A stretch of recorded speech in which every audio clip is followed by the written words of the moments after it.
வாழ்வும் வளமும் உனது கொடைகள், அன்பும் அறனும் உனது அற்புத படைப்புகள். பசிக்கு உணவாவாய், பருகும் நீராவாய், சுவாசிக்கும் காற்றாவாய், சுகம் தரும் நல் விருந்தாவாய், பிரபஞ்சமே மகா சக்தியே, உன்னில் பிறந்து உன்னில் வளரும் எங்களை உன்னதமாக்கி அருள் புரிவாய். அனைவருக்கும் வணக்கம். இன்னைக்கு நம்ம பார்க்க போற டாபிக் கோபத்துடன் விளையாடுவோம். டாபிக்கே ரொம்ப இன்ட்ரெஸ்டிங்கா இருக்குங்க. மகேஷ் சார் தான் நம்மளுக்கு இந்த டாபிக் எடுத்து கொடுக்க போறாங்க. சார் கண்டினியூ பண்ணலாங்க சார். ஓகேம்மா. Okay friends, good evening. நம்ம ஏஹெச்ஏவோட 1 இயரோட ஆல்மோஸ்ட் 53வது வாரம் வந்திருக்கிறோம் நினைக்கிறேன். ஸோ போன ஒரு வாரம் மட்டும்தான் நம்ம பொங்கல்னால பிரேக் பண்ணியிருக்கிறோம். அப்புறம் தொடர்ந்து ஒரு வருடங்களை தாண்ட போறோம் நம்ம. ரியலாக இந்த ஒரு வருஷம் அப்படிங்கிறது பெரிய டிராவல் தான், வாரம் வாரம் பேசுறது அப்படிங்கிறது. ஸோ அதுல மெயினா இந்த ஒரு வருடத்தை டிராவல் பண்றதுக்கு மெயின் ரோல் எடுத்துக்கிட்டது இவரு மிஸ்டர் பாலாஜி சார் தான். ஒவ்வொரு நாளும் அந்த சாட்டர்டே சண்டே ஆயிடுச்சுன்னா அவர் யார்கிட்ட என்ன பேசுறது, யாரை பேச சொல்றது அப்படிங்கறத ஸ்ட்ரகிள் பண்ணி ரொம்பவும் பிளான் பண்ணி, அப்புறம் அதுக்கு ஒரு பர்சனை செலக்ட் பண்ணி, அப்புறம் அதுக்கு ஒரு டாபிக் போட சொல்லி, அப்புறம் அந்த டாபிக் போட்டு, அதுக்கப்புறம் இதை நடத்துறதுக்கு ஃபுல் 100% அவரோட டெடிகேஷன் இங்க ஹெல்ப் பண்ணிட்டு இருக்கு. ஸோ செஞ்சுட்டு இருக்காரு. அதுக்கப்புறம் பிந்து மேடம் அதுக்கு உடனே கூப்பிட்டு சொல்லி அது போர்ஷன் யாராச்சும் ஒருத்தர் கிடைக்கலன்னா யார்கிட்ட பேச சொல்லலாம் அப்படின்ட்டு அந்த ஒவ்வொரு வாரமும் பேசுறது அப்படிங்கிறது பெரிய விஷயம். சாதாரணமா நம்ம நினைக்கிறோம், ஆனா அது உண்மையில ஆர்கனைஸ் பண்ணும்போது தான் தெரியுது அதனோட வலி எவ்வளவு இருக்கு அப்படின்ட்டு. பட் இருந்தாலும் நம்ம ஏஹெச்ல எல்லாரும் கெட் டுகெதரா இருக்கிறதுக்கு ஒரு வாய்ப்பு இருக்குது அப்படிங்கறனால எல்லாருமே. சொல்லுங்க சார், ஸ்பீச் ஏதாவது கட்டாத? தேன்மொழிங்க சார், தேன்மொழி. அதுதான். ஸோ பிந்து மேடம் அந்த ரோல் எடுத்து செஞ்சுட்டு இருக்கிறாங்க. அதுக்கப்புறம் நமக்கு இந்த ப்ரோக்ராம் ஆரம்பிச்ச உடனே இதை உடனே என்னோட ஐடி இருக்கு சார், நீங்க அதை பயன்படுத்திக்கோங்க அப்படின்னு சொல்லி தனலட்சுமி மேடம் கொடுத்தது. அதுக்கப்புறம் ஹோஸ்டா நிறைய பேரை பிளான் பண்ணி செய்யலாம்னு சொல்லிட்டு நிறைய பேர் அந்த டயத்துல ஹோஸ்டா ஒவ்வொரு நாள் ப்ராக்டிஸ் பண்ணாங்க. வேற தேன்மொழி அவங்களது ரெகுலரா கூட இருந்து சப்போர்ட் பண்ணி கொடுத்துட்டு இருக்கிறாங்க. அதுக்கப்புறம் சென்னையில எடுத்துட்டா இவர் மணிகண்டன் சார் பாத்தீங்கன்னா அப்படியே பார்த்தா இவ்வளவு சினிமா பார்த்துட்டு இருக்கிற மாதிரி அதை கொஞ்சம் ஆக்டிவா கொண்டு வரதுக்கு அவரோட ரோல் பண்ணிட்டே இருக்காரு. ஸோ இது ஒரு கூட்டு ஒர்க் தான். கண்டிப்பா அப்படி ஒரு ஜாப் இருந்தா தான் நல்லா இருக்கும். ஸோ ஏஹெச்ங்கிறது ஒரு கூட்டா இருக்கிறதுக்கு தான் இந்த பிளான் பண்ணனால அதனோட கோர்சஸும் ரொம்ப கம்ஃபர்டபுளா போயிட்டு இருக்கு. நிறைய பேத்துக்கு நிறைய வினாக்களுக்கு பதில் கிடைச்சிட்டு இருக்குது. இனிமே உங்களோட வினாக்கள் இருக்கும். அந்த வினாக்கள் நீங்க தெரிவிச்சா மட்டும்தான் நம்மளும் அதை ஸ்டடி பண்ணிட்டு சொல்ல முடியும். எதையோ ஒண்ணு பேசணும் அப்படிங்கிறது பண்ண முடியாது. அது அதை பத்தின டீட்டெயில்ஸ் கிடைக்கணும் அல்லது அப்ளை பண்ணி இருக்கணும். அந்த மாதிரி கண்டிஷன்ஸ் எல்லாம் வச்சுதான் நம்ம வகுப்புகள் நிறைய பேர் எடுத்து கொடுத்துட்டு இருக்கிறாங்க.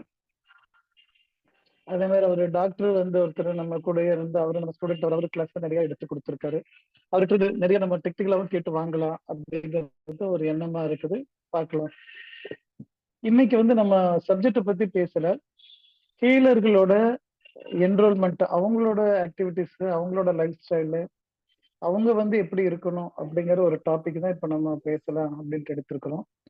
இந்த டாபிக் லாஸ்ட் ஒரு 10 டேஸ்க்கு முன்னாடி இன்னொரு இடத்துல இன்னொரு சங்கத்துக்கு எடுத்து கொடுத்தோம். இறை சாதனை மார்க்கம் சொல்லி ஒரு சங்கத்துக்கு கொடுத்தோம்.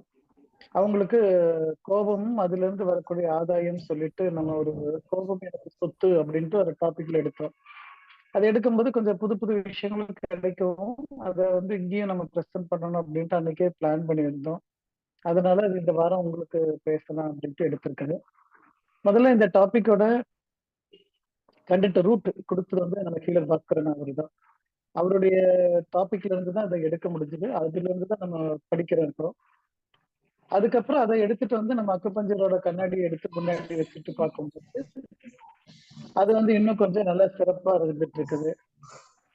இப்ப இந்த வகுப்புகள் நமக்கு ஒவ்வொன்றும் போயிட்டு இருக்கிற அதே சமயத்துல பாத்தீங்கன்னா நம்ம சென்னையில இருந்து சுந்தரம் சாரோட ரோல் கொஞ்சம் தனியா பண்ணிட்டு இருக்காரு. அவரோட பிரசன்டேஷன் எல்லாம் பாத்தீங்கன்னா ரொம்ப ஹை எண்ட்ல இருக்குது. அதுவும் அவரு நமக்கு ஏஹெச்எஸ் சார்பா கொடுத்துட்டே இருக்காரு. இப்போ கூட அந்த நோய் எறிதல்ங்கிறத பத்தி ரொம்ப விலாவாரியா சொல்லிட்டு ஒவ்வொரு இதையும் அது நம்ம தனியா ஒரு நோட் போட்டு எழுதி வச்சுட்டு தான் படிக்கணும். அவ்வளவு நல்லா இருக்குது. அதுல ஃபர்ஸ்ட் கேஸ் கூட ஒண்ணு கொடுத்திருப்பாரு, ரொம்ப அழகா ஃபர்ஸ்ட் டே கிளாஸ்ல சொல்லியிருப்பாரு. ஒரு பேஷண்ட்டுக்கு ஸ்பைனல் கார்டு பெயின், அந்த பெயினை வந்து வெவ்வேறு டைமென்ஷன்ல எல்லாரும் அனலைஸ் பண்ணிட்டு கடைசியா அக்குபஞ்சருக்கு வந்த போது அவர் பொறுமையா பேசிட்டு கடைசியில பிரச்சனை எங்கன்னா அவரோட டூ வீலர்ல இருக்கிற ஷாக் அப்சர்வர் மாத்தினாரு, பிரச்சனை சால்வ் ஆயிடுச்சு. அப்புறம் எல்லா பழங்கள் எல்லாம் வாங்கிட்டு வந்து அவரை பார்க்க வந்தாங்க அப்படின்னு சொல்லி சொல்லியிருப்பாரு. அப்ப வந்து ஒரு ஹீலர் அப்படிங்கிறவர் எத்தனை டைமென்ஷன்ல யோசிக்கிறோம் அப்படின்னு பார்த்தா, அவரோட பிரச்சனையை மட்டும் கேட்கல, அவங்களோட புற சூழல் என்னென்ன மாதிரி என்விரான்மெண்ட்ல அவங்க வேலை செய்யறாங்க அப்படிங்கிறது எல்லாமே நம்ம மானிட்டர் பண்ணி தான் ஒரு கன்க்ளூஷனுக்கு வர்றோம். இப்படி இருந்தா நல்லா இருக்கும் அப்படிங்கிற மாதிரி நம்ம எடுத்துட்டு வரோம். ஸோ அது முழுக்க முழுக்க ஹீலர்களுக்கு கிடைச்ச கிஃப்ட். அதே சமயம் பொறுமையா இருக்கணும் அப்படிங்கிறது நமக்கு தெரியுது. இப்ப நம்ம எடுத்துட்டு வர டாபிக் இந்த கோபம் அப்படிங்கிற விஷயத்தை பத்தி பேச போறோம். பொதுவா இப்ப இருக்கிற கரண்ட் ஸ்டூடெண்ட்ஸுக்கு வந்து நம்ம இந்த டாபிக் எல்லாம் கிளாஸ்லயே நடத்தி முடிச்சிடுறோம். வேற முன்னாடி இருக்கிற ஸ்டூடெண்ட்ஸ்க்கு வந்து அப்ப நமக்கு இந்த நாலேஜ் இல்லாதனால நம்ம ஏதோ பயன்படுத்த சொல்லித்தர முடியல. அதே மாதிரி இதை அப்ளை பண்ணி சக்சஸ் ஆனது நமக்கு தெரியாது. அதனால நம்ம சொல்லவுமே இருந்துட்டு இருந்தோம். இப்ப அது அனுபவம் கிடைச்சு அது அனுபவம் கரெக்ட் தான் அப்படின்னு தெரியறதுனால அதை கண்டிப்பா உங்களுக்கு அப்ளை பண்ணா உங்களுக்கும் நல்லா இருக்கும் அப்படிங்கிறது தான் நம்ம கோபமும் விளையாட்டும் சொல்லி எடுத்திருக்கோம். கோபத்தோடு விளையாடலாம் அப்படின்னு சொல்லி வச்சிருக்கிறோம். இப்போ பொதுவா இதுல ரெண்டு கண்டென்ட் வருது. ஒண்ணு கோபம், ஒண்ணு விளையாடுதல் அப்படின்னு ரெண்டு விஷயத்த பத்தி பேச வேண்டியிருக்குது. பொதுவா நம்ம கிட்ட இருக்கக்கூடிய நெகட்டிவ் ஆக்டிவிட்டிஸ்ல நெகட்டிவ் குணக்கேடு அப்படின்னு சொல்லி குணக்கேடு அப்படின்ட்டு எடுத்துக்கிட்டா நம்ம சொல்லக்கூடிய இந்த ஐந்து பத்தி எல்லாத்துக்குமே தெரியும். துக்கம், கவலை, பயம், கோபம், பொறாமை அப்படின்னு சொல்லி இந்த அஞ்சையும் நம்ம எல்லாருமே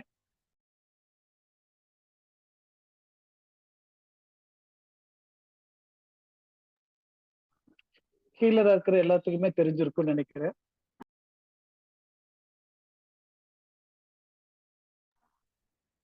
சோ நம்ம வந்து இப்போ அந்த 5 கேரக்டர்லயும் இந்த 5 நெகட்டிவ் கேரக்டர்லயும் எதிர்மறையா இருக்கக்கூடிய விஷயத்துல மத்த எல்லா 4 விஷயத்துக்கும் நீங்க ஏதாச்சும் ஒரு பாதிக்கப்பட்டிருக்கிறீங்கன்னு சொன்னா உங்களுக்கு கண்டிப்பா ஆறுதல் கிடைக்கிறதுக்கு எல்லாருமே ஹெல்ப் பண்ணுவாங்க. ஒரு சின்ன கவலையில இருக்கிற அப்படின்னா என்னடா பெரிய கப்பலா கவுந்துருச்சு, பெருசா யோசிச்சுட்டு இருக்கிற, தூக்கி போட்டுட்டு வாடா அப்படின்னு சொல்றதுக்கு நம்ம தோளோட நிக்கிறதுக்கு 2 பேர் இருப்பாங்க. துக்கப்படுறாங்கன்னா கவலையே பட வேணாம், வீடு நிறைச்ச வந்து மக்கள் வந்து அழுது நம்மளை ஆர்ப்பாட்டம் பண்ணி நம்ம துக்கத்தை ஷேர் பண்ணிக்கிறேன் அப்படின்ட்டு நிறைய பேர் வர்றாங்க. பயப்பட்டா கண்டிப்பா நமக்கு ஆறுதல் சொல்லுவாங்க. இத ஒரு பெரிய விஷயமே இல்லை, இதை தாண்டி வந்தோம்னா இந்த மாதிரிதான் நானும் இருந்தேன் அப்படின்னு சொல்றதுக்கு நிறைய பேர் இருக்கிறாங்க. பொறாமப்பட்டா உண்மையான ஃப்ரெண்ட்ஸா இருந்தா கண்டிப்பா சொல்லுவாங்க, டேய் தேவையில்லாம நீ போட்டு அலப்பற பண்ற, விட்டுடு அப்படின்னு சொல்லுவாங்க. வேற இந்த கோபத்தோட கேஸுக்கு வரும்போது மட்டும் நம்மகிட்ட யாருமே வந்து ஆறுதல் சொல்ல மாட்டாங்க. முடிஞ்ச அளவுக்கு எல்லாருமே ஒதுங்கி நினைக்குவாங்க. ஏன்னா அது அவ்வளவு பெரிய காயத்தை உண்டாக்கிரும் அப்படிங்கிற ஒரு பயம் எல்லாத்துக்கிட்டே இருக்குது. இப்ப கோபத்தை எப்படி நம்ம விளையாடுறது, இல்ல கோபத்தை எப்படி மாத்துறது, கோபத்தை என்னுடைய தேவைகளை எப்படி பூர்த்தி பண்ணிக்கிறது அப்படிங்கிறது தான் இப்ப நம்ம டாபிக்கே எடுக்கிறோம். கோபப்படாதீங்க, கோபத்தை கண்ட்ரோல் பண்ணுங்க, கோபம் கெட்டது அப்படியெல்லாம் நீங்க எதுவுமே சொல்லல. கோபம் மாதிரி ஒரு சந்தோஷமானது உலகத்துல எதுவுமே கிடையாது. கோபம் மாதிரி ஒரு பவர்ஃபுல்லானது உலகத்தில் எதுவும் கிடையாது. கோபம் மாதிரி நம்மளை உயர்த்தி கொடுக்கிற பொருள் வேற எதுவுமே கிடையாது. அப்படிதான் நம்ம இப்ப சொல்றோம். அப்ப கோபத்தை வச்சுக்கலாமா அப்படின்னா தாராளமா வச்சுக்கோங்க, ஏன் பயப்படணும்? அப்ப இந்த இடத்துல நம்ம வந்து கோபத்தை எந்த இடத்துல தப்பா நம்ம இது பண்றோம், தப்பா நம்ம மீன் பண்றோம் அப்படின்னு பார்த்தா, நீ பாட்டு கோவப்பட்டு கத்திட்டு போயிருவ, அதனால என்னென்ன விளைவுகள் நடக்கும் தெரியுமா? சப்போஸ் நம்மளே ஒரு ஒரு ஆபீஸ்ல இருக்கிறோம், ஒரு ஆபீஸ்ல ஒரு இடத்துல கத்துறோம் அப்படின்னா நம்ம ஹையர்அப்ஸ் முன்னாடி சீனியர்ட்ட பேசுறோம் அப்படின்னா கண்டிப்பா அவங்க நம்மள ஏதோ ஒண்ணு செய்யணும்னு நினைப்பாங்க. வீட்டுல கத்துனா வீட்டுல ஒரு பிரச்சனை அப்படின்னா அவங்களும் என்ன வெளியே இருக்கிற கோவத்தையெல்லாம் கொண்டு வந்து இங்க கொட்டுறீங்களான்ட்டு அப்படியே அவங்களும் பேசுறாங்க. ஆனா நீங்க கோபம் நடக்கும்போது நம்ம உடம்புல என்ன நடக்குது அப்படிங்கறத மட்டும் கொஞ்சம் அப்சர்வ் பண்ணி பாருங்க. ஒரு கோபம் வந்துருச்சு எனக்கு அப்படின்னா, கோபம் வந்தோன்னா நான் என்ன பண்றேன், ஒரு பொருளை தூக்கி வீசணும்னு சொல்லி போட்டா நான் அவ்வளவு வேகமா வீசுறேன். நார்மலா வீசுறதை விட பல மடங்கு பவர்ஃபுல்லா எனக்கு என்னை விட்டு வெளியே ஒரு விஷயம் நடக்குது அப்படிங்கறத பார்க்க முடியும். கோபத்துல அரைஞ்சா அப்படிங்கறதுக்கும் நார்மலா அரைஞ்சா அப்படிங்கறதுக்கும் வித்தியாசம் நிறைய இருக்கு. கோபத்துல அரைஞ்சா அந்த கண்ணெல்லாம் பயங்கரமா செவந்துரும். நார்மலா அரைஞ்சா அவ்வளவு வந்து செவக்காது. அப்போ கோபத்தோட நம்ம இருக்கும்போது நடக்கிற விஷயங்கள் எல்லாமே நார்மலா இருக்கிறத விட பவர்ஃபுல்லா தான் இருக்குது. அப்புறம் எப்படி இந்த கோபம் வந்து நம்மள வந்து தாக்குது? கோபம் ஏன் நம்ம பயப்படுறோம்? கோபத்துக்கு ஏன் மெடிடேஷன் பண்ணணும்? அப்படின்னா ஒரே ஒரு விஷயம், கோபத்தை மட்டும் வரும்போது நம்ம அது கூட விளையாட தெரியாதது தான் பிரச்சனை. கோபத்தோட விளையாட தெரிஞ்சிருச்சுன்னா பிரச்சனை கிடையாது. இப்ப விளையாடுதல்னா என்ன அப்படிங்கறத பார்க்கலாம். எது கூட எல்லாம் நீங்க விளையாடுவீங்க அப்படின்னு யோசிச்சு பாருங்களேன். உங்க பெட்டா கூட விளையாடுவீங்க, உங்களுக்கு பிடிச்ச நபர் கூட விளையாடுவீங்க, உங்களுக்கு பிடிச்ச கேம் விளையாடுவீங்க. அப்படி அதெல்லாம் தான் நீங்க விளையாடிட்டு என்ன பண்ணிட்டு இருக்கிற அப்படின்னா, நான் நாய் கூட விளையாண்டுட்டு இருக்கிறேன், பூனை கூட விளையாண்டுட்டு இருக்கிறேன் அப்படின்னு நம்ம ஃபுல்லா சொல்லிட்டு இருக்கிறோம். இல்ல கிரிக்கெட் விளையாடுறேன், இல்ல ஃபுட்பால் விளையாடுறேன் அப்படிங்கிற வார்த்தையை நம்ம அங்க சாதாரணமா சொல்லிட்டு போயிடும். எப்பவுமே ஒரு விளையாட்டை நீங்க ரசிக்கிறீங்க, தூரத்துல இருந்து ஒருத்தர் பாக்குறாங்க, நீங்க நல்லா விளையாண்டுட்டு இருக்கிறீங்க அப்படின்னு சொல்ற ஒரு நபர் இருக்கிறாரு வச்சுக்கோங்களேன். அந்த நபருக்கும் அந்த பொருளுக்கும், விளையாடக்கூடிய பொருளுக்கும் ஒரு கேப்பே இருக்காது. அது அப்படியே நல்லா ஒட்டிட்டு இருக்கும். ஆனா அவர் சொல்றபடியெல்லாம் அது கேட்கும். உதாரணத்துக்கு ஒரு ஃபுட்பால் பிளேயர் விளையாடுறாரு, ஃபுட்பால் விளையாடுறாருன்னு சொன்னா அந்த பால் அவர் சொல்ற பேச்செல்லாம் கேட்கும். பால் கரெக்டா அவர் அடிப்பாரு. அந்த பால் அவர் வளைஞ்சு போகணும்னு சொன்னா அது வளைஞ்சு போகும். அப்படி ஒரு மேக்ஸ்ல கூட ஃபார்முலா இல்லாம இருக்கலாம். ஆனா அவர் சொன்னா அது கேட்கும். இல்ல பால் நில்லு அப்படின்னா நிற்கும். அப்போ விளையாடுதல்னு சொன்னா அதோட ஒன்றிணைத்தல் அப்படிங்கிறது சொல்லலாம். ஒன்றி போகுதல், அதோட சேர்ந்து இருக்கிறது. அதனாலதான் குழந்தைகள்லாம் விளையாண்டு இருக்கும்போது சாப்பிடுவாங்கன்னா நேரம் போனதே தெரியலம்பாங்க. அப்படியே ஒன்றிட்டாங்க. அதையும் இதையும் உங்களுக்கு பிரிக்க முடியாது. அந்த மாதிரி ஒரு சூழல்ல இருக்கிறது தான் விளையாடுதல் அப்படின்னு நம்ம சொல்லலாம். ஓகே. அப்ப இங்க கோபத்தையும் விளையாடுதலையும் எப்படி இணைக்கிறது அப்படின்னா, யாருக்கெல்லாம் கோபம் வரும் அப்படிங்கறது நம்ம அக்குபஞ்சர் பாயிண்ட் ஆஃப் வியூல பார்க்கலாம். சோ கோபம் அப்படிங்கிறது வந்து நம்ம எல்லாத்துக்கும் தெரியும், கல்லீரல் சம்பந்தப்பட்டது அப்படின்னு நம்ம சொல்லிடுறோம். அல்லது பித்தப்பை சம்பந்தப்பட்டது, கோபத்தோட வெளிப்பாடு அப்படிங்கிறது அக்குபஞ்சர் அறிவியல் சொல்லுது. அப்படி பார்க்கும்போது கோபத்தோட உறுப்பு மூலகம் சொல்லி வரும்போது நம்ம மரத்தை வந்து சொல்றோம், ஆகாயத்தை வந்து கோபம்னு சொல்லிடுறோம். அப்போ மரம் அப்படின்னு நம்ம சொல்லும் போது எல்லாருமே ஒரு மரத்தை நீங்க கற்பனை பண்ணிக்கோங்க சொல்லி நீங்க ஒரு 1000 பேர்த்திட்ட சொன்னா 1000 பேருமே ஒரு செழுமையான மரத்தை தான் கற்பனை பண்ணுவாங்களே தவிர ஒரு வறண்டு போன மரத்தை கற்பனை பண்ணுவதற்கான வாய்ப்பு கிடையவே கிடையாது. ஒரு மரத்தை கற்பனை பண்ணுங்க அப்படின்னாலே உடனே என்ன பண்றோம், ஒரு மரம் நல்ல உயரமா இருக்கிற மாதிரியும் அதோட கிளைகள் எல்லாம் நல்லா விரிஞ்சு இருக்கிற மாதிரியும் அதெல்லாம் பச்சை பசேன்னு இருக்கிற மாதிரியும் இப்படிதான் நம்ம கற்பனைகள் போகுமே தவிர ஒரு மரம் வெயில்ல காஞ்சு வாடி எந்தவித இலைகளோ தலைகளோ இல்லாம காஞ்சு கிடக்குதுங்கிறத நம்ம கற்பனை பண்ண மாட்டோம். அப்படின்னா நம்ம சொல்லணும், ஒரு காஞ்சு போன மரத்தை நீங்க யோசிங்க அப்படின்னு சொன்னாதான் நம்மளால பண்ண முடியும். அப்ப இங்க நம்மளுடைய உடல்ல இருக்கக்கூடிய மரம் அப்படிங்கிற சக்தி பொதுவாவே எப்படி இருக்கும்னா செழுமையா தான் இருக்குது. அப்ப இயல்புல மரத்துல வீக்னஸ் ஆகும் போதுதான் அதனோட வெளிப்பாடு கோபமா வெளியே வரும் நம்ம சொல்றோம். அப்போ இயல்புல நம்ம யாருக்குமே கோபம்ங்கிற தன்மை கிடையவே கிடையாது.